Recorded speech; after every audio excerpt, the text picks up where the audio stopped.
Assalamualaikum warahmatullahi ta'ala wabarakatuh. Alhamdulillahirabbil alamin. Assalatu wassalamu ala asrofil anbiya'i wal mursalin wa ala alihi wa sahbihi ajma'in. Pada suatu hari di Mekah, suasana tengah dipenuhi kegembiraan dan kesibukan. Kaum Quraisy sedang berkumpul di sekitar Ka'bah, pusat keagamaan mereka, untuk melakukan renovasi dan perbaikan pada bangunan suci tersebut. Namun di tengah proyek renovasi tersebut, muncullah perbedaan pendapat yang serius mengenai siapa yang berhak meletakkan Hajar Aswad atau batu hitam yang dianggap suci di sudut Ka'bah. Perbedaan pendapat ini memicu ketegangan antara di suku-suku Quraisy.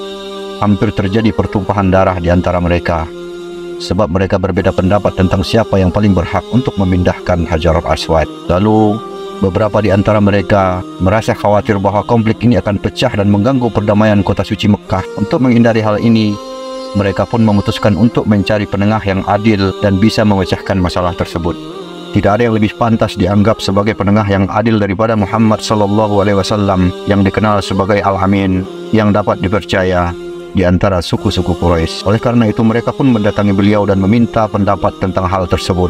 Lalu Rasulullah SAW dengan bijaksana mendengarkan kedua belah pihak dan kemudian memberikan saran yang menakjubkan. Rasulullah mengusulkan agar mereka menempatkan Hajar Aswad di atas helai kain besar di setiap kepala suku Quraisy dan membantu mengangkat kain tersebut. Dengan cara ini, setiap klan ataupun kepala suku berbagi tanggung jawab dan kehormatan dalam meletakkan batu suci tersebut di tempat yang sebenarnya. Rencana tersebut pun disambut baik oleh semua pihak dan suasana yang tegang berubah menjadi kebersamaan yang penuh semangat. Para kepala suku Quraisy bersama-sama meletakkan batu Hajar Aswad ke atas sehelai kain.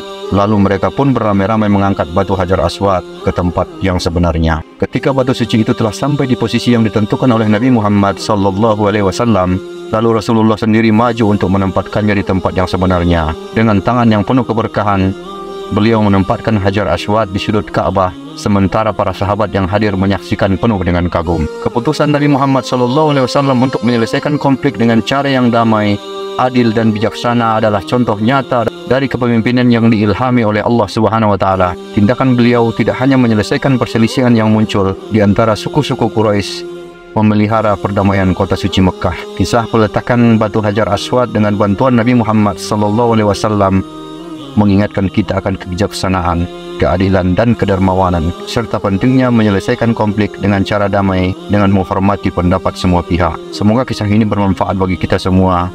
Wallahu a'lam bishawab.